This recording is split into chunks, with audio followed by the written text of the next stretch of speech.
En el año de la muerte del rey Usías, vi yo al Señor sentado sobre un trono alto y sublime, y la orla de su manto llenaba el templo. Por encima de él había serafines, cada uno tenía 6 alas, con 2 cubrían sus rostros, con 2 cubrían sus pies, y con 2 volaban. Y el uno al otro daba voces diciendo: Santo, Santo, Santo es el Señor de los ejércitos, llena está toda la tierra de su gloria. Y se estremecieron los cimientos de los umbrales a la voz del que clamaba, y la casa se llenó de humo.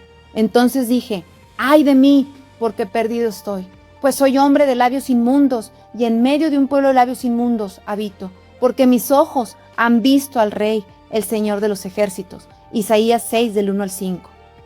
Bienvenidas a un nuevo episodio de Mujeres Viviendo Corandeo.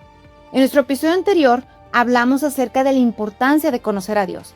Vimos que no podemos vivir delante de Él correctamente si tenemos conceptos equivocados acerca de quién y cómo es Dios. Nuestro conocimiento de Dios determina nuestra adoración que le ofrecemos, nuestras decisiones que tomamos, nuestra confianza que depositamos en Él y nuestra obediencia a sus mandamientos. En resumen, toda nuestra manera de vivir. Por eso, hoy comenzaremos a estudiar la serie sobre los atributos de Dios.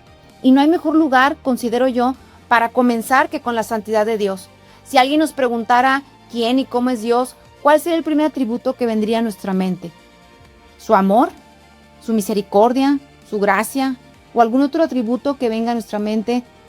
Aunque todos estos son gloriosos y los estudiaremos cada uno más adelante, cuando la Biblia nos permite asomarnos al trono celestial, cuando leemos su palabra, como lo hicimos al meditar en este pasaje al inicio del episodio en Isaías, vemos que los serafines no proclaman acerca de lo que ven de Dios, enfatizando el amor, la misericordia, ni la gracia o cualquier otro atributo, sino que proclaman: Santo, Santo, Santo es el Señor de los ejércitos. Porque cuando la Biblia describe a Dios, este atributo de su santidad ocupa un lugar central y fundamental. Sí, Dios es amor, Dios es justo, es misericordioso, es omnisciente y muchos atributos más que le corresponden según la palabra de Dios. Pero la única característica que la Escritura eleva un énfasis de 3 veces consecutivas es esta: la santidad. Santo, santo, santo. ¿Por qué? Porque la santidad es la perfección de todo lo que Dios es. ¿Qué significa que Dios sea santo? Cuando escuchamos la palabra santo, muchas veces pensamos o viene a nuestra mente lo bueno, lo puro o moralmente correcto. Y sí, Dios es santo y esto implica que es puro, moralmente correcto y es bueno. E incluso los 10 mandamientos, que son la ley moral de Dios y nos muestran el carácter santo de Él, son el estándar de lo que es moralmente bueno y correcto según Él lo determinó. Pero la santidad de Dios es mucho más profunda, va más allá que eso. La palabra santo significa separado, distinto, apartado. Entonces esto quiere decir que Dios está completamente separado de todo lo creado. Él es distinto a todo lo que Él ha creado. No existe nadie como Él, es único, no tiene rival, no tiene comparación. No pertenece a ninguna categoría conocida porque Él mismo es el creador de todas las categorías. Es trascendente. Quiere decir que está por encima de todo lo creado. Dios es infinitamente superior a nosotros.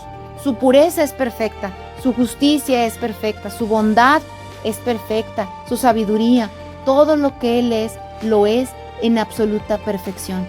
Por eso la santidad no es simplemente un atributo más de Dios, es la gloria de todos sus atributos, porque cada uno de ellos se expresa desde su misma naturaleza santa. Es decir, su amor es santo, su justicia es santa, la misericordia que de Él emana es santa, su soberanía, su ira, sus juicios, sus caminos, su palabra, sus obras, cada uno de sus atributos y perfecciones son santos. En la visión de Isaías, que leímos al comienzo del episodio, vemos que es uno de los pasajes más impactantes sobre la santidad de Dios. El profeta Isaías ve al Señor sentado sobre un trono alto y sublime. Vio al Rey Supremo, el Señor y soberano de todo. Y además ve a los serafines que rodean su presencia y proclaman: Santo, Santo, Santo es el Señor de los ejércitos. Lo sorprendente es que Isaías, que era profeta de Dios, o sea, hablaba de parte de Dios, algo que pudiéramos pensar que, dado que él era un medio que Dios usaba para hablar al pueblo, usando su boca, entonces decíamos, bueno, pues él tenía una relación correcta con Dios. Y sin embargo, él no sale de esa experiencia sintiéndose importante o especial o jactancioso, sino que sale quebrantado, viendo su condición pecadora, imperfecta, frágil, falible e insuficiente ante el Dios Santo. Por eso dice, ¡ay de mí! Porque perdido estoy, pues soy hombre de labios inmundos. Es decir, él no consideraba ni aún lo que para los demás pudiera ser lo más aplaudible o lo más alabable. Él no lo pensaba, no lo veía como delante de Dios algo con que jactarse, sino aún eso delante de Dios es nada. Porque él no se estaba comparando con el resto del pueblo, ni con nadie más, sino delante del Dios Santo. Cuando Isaías contempló la santidad de Dios, vio con claridad su propio pecado, algo que lo hacía sentir ante el Dios Santo como el ser más indigno por su pecado y corrupción humana. Y cuando contemplamos la santidad de Dios, eso es lo que sucede. Ese es el resultado que produce. Nos quebrantamos al ver nuestra condición verdadera y nuestra necesidad urgente de Él. Porque cuando en verdad nos comparamos con la santidad perfecta de Dios, que nos es revelada en su palabra, entendemos nuestra verdadera condición. Vemos lo horrible, desagradable, corrupto y miserable de nuestro pecado, además de nuestra tremenda y urgente necesidad de Él. Como dijo el salmista, mi pecado está siempre delante de ti.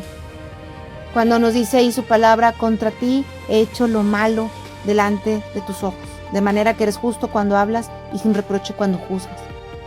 Es decir, no nos queda más que entender que nosotros necesitamos de Él. La luz de su pureza expone la oscuridad de nuestro corazón. Es aquí cuando entendemos ante el Dios Santo nuestra necesidad real del Salvador, de Jesucristo. De otra forma, no podríamos ver nuestra verdadera condición. Pero por el contrario, no contemplar su santidad nos lleva a un grave error muy común: sentirnos relativamente buenas, porque nos comparamos con otras personas y decimos, bueno, yo no soy tan mala como fulana, o yo no hice cosas tan horribles y tan reprobables como fulano o fulana. No, yo no solamente no soy mala, sino que hago cosas buenas. E incluso podemos tal vez hasta ser admirados por los demás, por las cosas que aparentemente hacemos buenas, pero eso es un error. Nuestra comparación no debe ser poniendo el estándar de cómo están los demás, sino cómo somos y estamos delante del Dios Santo. En nuestra sociedad se minimiza el pecado y la maldad, e incluso se lo justifica. Se le maquilla llamándole error, debilidad, imperfección, o una mala decisión personal, o circunstancias adversas que me orillaron a actuar así o a ser así como soy ahora. Pero la Biblia nos enseña que el pecado es una ofensa contra un Dios infinitamente santo. No es cosa menor. Es que estamos ofendiendo al Dios, al Creador, al Rey supremo y soberano de toda la creación con nuestro pecado. Y aquí encontramos una verdad que puede resultar incómoda, pero que necesitamos escuchar. El problema más grande de la humanidad no es la falta de autoestima, de valores, de educación, de ética, de amor propio, ni siquiera es la falta de propósito ni de éxito. Nuestro problema más grande y de raíz es que somos pecadoras delante del Dios Santo. Si no entendemos la santidad de Dios, nunca entenderemos la gravedad del pecado y lo miserable que nos hace vivir y la eternidad de muerte que aguarda si nos perdemos sin Cristo y sin arrepentimiento delante del Dios Santo por nuestro pecado. Esta falta de entendimiento es mortal espiritualmente, porque jamás apreciaremos la grandeza del Evangelio y nuestra gran e infinita necesidad de Jesucristo, el único y suficiente Salvador. Estamos perdidas en nuestra condición de pecado que nos lleva a actuar conforme a los deseos sin importar que ofenda a Dios. Pero alto, volviendo al pasaje, la buena noticia es que la historia no termina en Isaías diciendo ¡ay de mí!, sino que Dios provee expiación, el pago por nuestra culpa. Porque en los versículos 9 al 10 del mismo capítulo 6, Isaías nos habla del endurecimiento del corazón que solo puede ser transformado por el Rey que se sienta en el trono, y de quien hablaba Isaías cuando dijo vi al Señor. En el original, lo que significaba es Adonai, el soberano, el dueño de todo. Lo que estaba haciendo es hablar de Jesucristo, como lo vemos incluso que nos lo confirma en el Nuevo Testamento, en el Evangelio del apóstol Juan, capítulo 12, versículo 41. Jesús dice que el profeta Isaías vio la gloria de Cristo y habló acerca de él, haciendo referencia a este pasaje de Isaías. Es así que armónicamente el Nuevo Testamento revela que el Rey sentado en el trono del cual habló Isaías es el mismo Jesucristo en su gloria preencarnada. Y después, versículos más adelante, en el mismo capítulo 12 de Juan, en el versículo 44 al 50, Jesucristo, el Señor, el Adonai, el Rey Supremo y Soberano sobre todo, dijo: el que cree en mí, no cree en mí, sino en aquel que me ha enviado. Y el que me ve, ve al que me ha enviado. Yo, la luz, he venido al mundo, para que todo el que cree en mí no permanezca en tinieblas. Si alguno oye mis palabras y no las guarda, yo no lo juzgo, porque no vine a juzgar al mundo, sino salvar al mundo. El que me rechaza y no recibe mis palabras, tiene quien lo juzgue. La palabra que he hablado, esa lo juzgará en el día final. Porque yo no he hablado por mi propia cuenta, sino que el Padre mismo que me ha enviado me ha dado mandamientos sobre lo que he de decir y lo que he de hablar.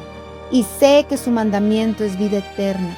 Por eso lo que hablo, lo hablo tal como el Padre me lo ha dicho. Entonces, el profeta Isaías, como toda la Escritura, apunta finalmente a Jesucristo. Nuestra esperanza en Él es necesaria y urgente, pero también es gloriosa y de redención. Cristo vivió la vida perfectamente santa que nosotros jamás podríamos vivir. Murió en la cruz cargando el castigo que merecíamos y resucitó para reconciliarnos con Dios. Sí, el Dios Santo, trascendente porque está separado, apartado, distinto a nosotros, pero a la vez es también inmanente, es decir, que determinó misericordiosamente abrir y proveer camino para acercarse a nosotros, a criaturas pecadoras que no lo merecían, pero que a través de la persona de Jesucristo, el Señor fue cercano a nosotros para que todo el que Él venga a Jesucristo, el Padre le adopte como a su hija.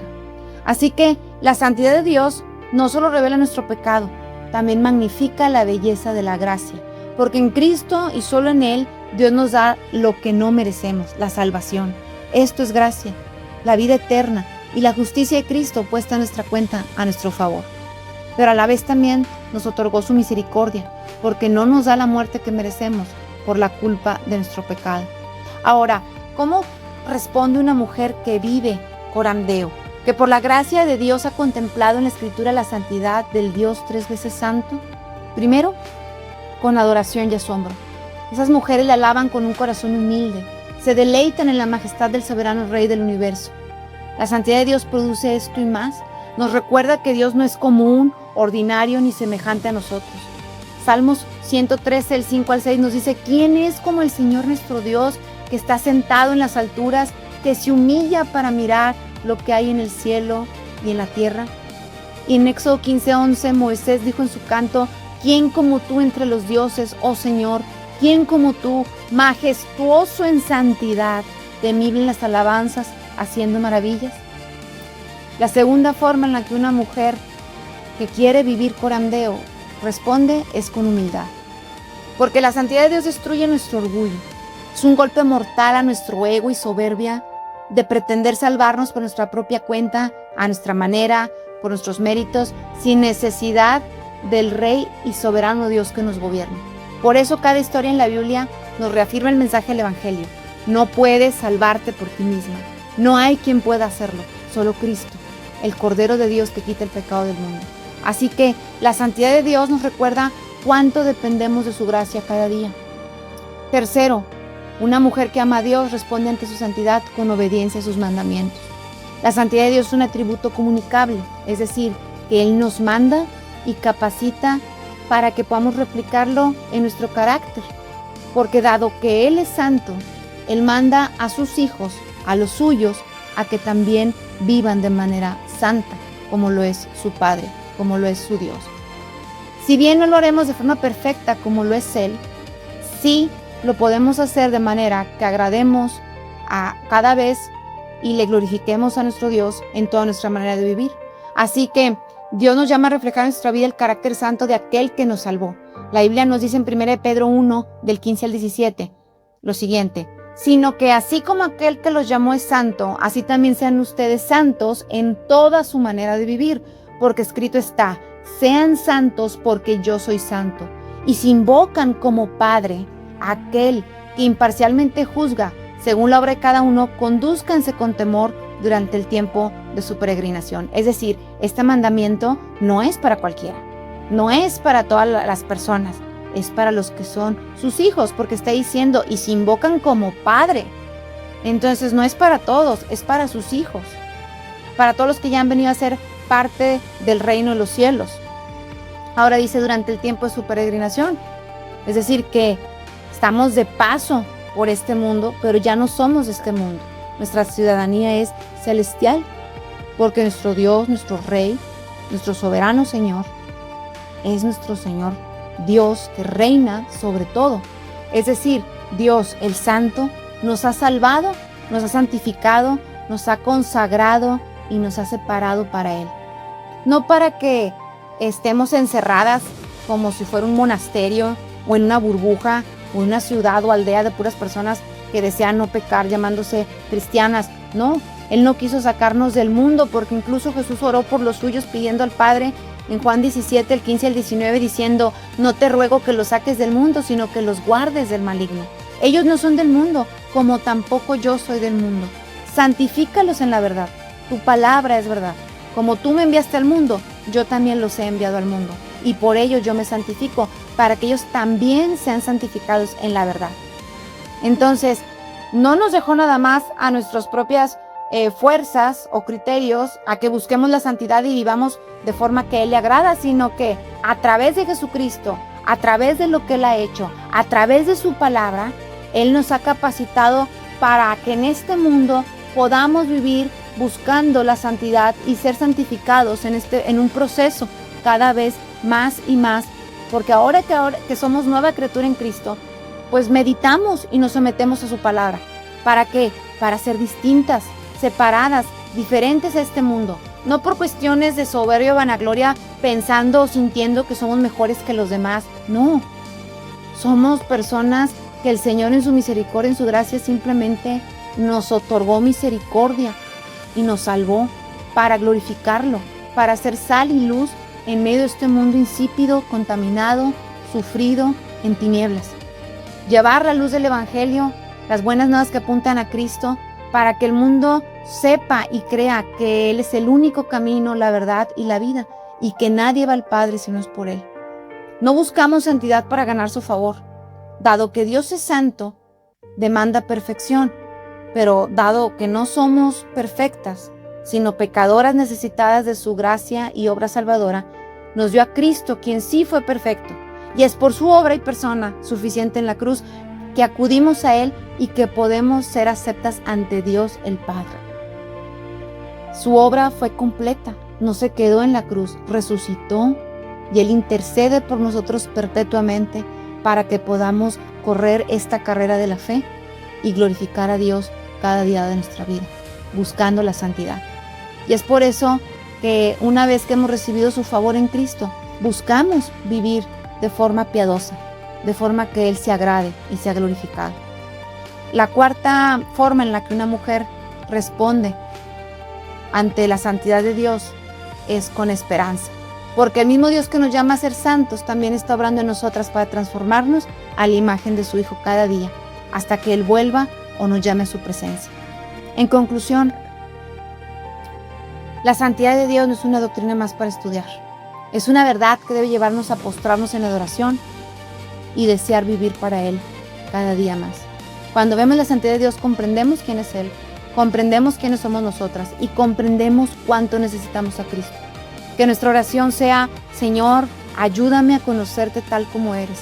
Permíteme contemplar tu santidad en tu palabra y que esa visión transforme mi manera de vivir delante de ti. Mujeres, una vida corandeo comienza cuando nuestros ojos dejan de enfocarse en nosotras mismas y se elevan hacia la gloria del Dios tres veces santo. Quizá hoy me escucha alguna mujer que aún no conoce verdaderamente al Señor. Tal vez has escuchado acerca de Dios toda tu vida, has asistido a una iglesia o te consideras incluso una buena persona, pero al contemplar la santidad de Dios has comprendido que tus buenas obras no pueden borrar tus pecados ni reconciliarte con Él. La Biblia dice en Romanos que no hay justo ni aun uno. No hay quien entienda, no hay quien busque a Dios. Todos se han desviado, aún se hicieron inútiles. No hay quien haga lo bueno, no hay ni siquiera uno. Entonces, no caigas en el engaño de que puedes o eres buena y eres mejor que otros. No te compares con los demás. Pídele a Dios que abra tus ojos y tu entendimiento para que puedas ver tu condición real a la luz de quién es Él, porque quedarte en el error es muerte y miseria para siempre. Alguien dijo alguna vez, no somos personas buenas que eventualmente hacemos lo malo. No, somos personas malas que eventualmente hacemos lo bueno, porque bueno es solo Dios.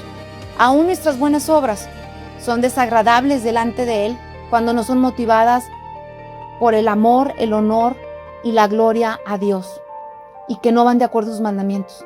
La Biblia dice que todos hemos pecado y que estamos destituidos de la gloria de Dios, y la misma palabra nos muestra que Cristo vino precisamente para salvar a los pecadores. Hoy puedes venir a Él con arrepentimiento y fe. Reconoce tu pecado delante de Dios, abandona toda confianza en ti misma y deposita tu confianza únicamente en Jesucristo, quien murió y resucitó para salvar a todos los que creen en Él. No endurezcas tu corazón. Si Dios está mostrando tu necesidad de Cristo, ven a Él. Su gracia es abundante para perdonar y transformar a todo aquel que se arrepiente y cree en el Evangelio. Él derrite el corazón más duro, quita el corazón de piedra y da un corazón de carne. Y para aquellas hermanas que ya pertenecen a Cristo, que ya han contemplado la hermosura y majestad en su palabra, el carácter santo de nuestro Dios, esto debe producir en nosotros un deseo creciente de santidad. No buscamos obedecer para ganar el amor de Dios. Obedecemos porque ya hemos sido amadas en Cristo. No perseguimos la santidad para ser aceptadas. Perseguimos la santidad porque ya hemos sido aceptadas por gracia a través de la persona de Jesucristo. Por eso, la invitación es examinar nuestros corazones y reflexionar si hay áreas de pecado que estemos tolerando, hay actitudes, pensamientos o prácticas que no reflejan el carácter de nuestro Dios. ¿Estamos siendo luz en medio de las tinieblas? Que la contemplación de su santidad nos impulse a amar más su palabra, a odiar más nuestro pecado y a depender más de la obra del Espíritu Santo en nuestro proceso de santificación. Que busquemos su palabra y nos sometamos a ella, porque quien ha visto la belleza del Dios Santo no desea parecerse más al mundo, sino parecerse más a Cristo. Gracias por acompañarme en este episodio de Mujeres Viviendo Corambeo. Nos escuchamos en el próximo episodio, donde seguiremos profundizando en la belleza y perfección de nuestro Dios. Gracia y paz a todas las que nos acompañan. Dios les bendiga.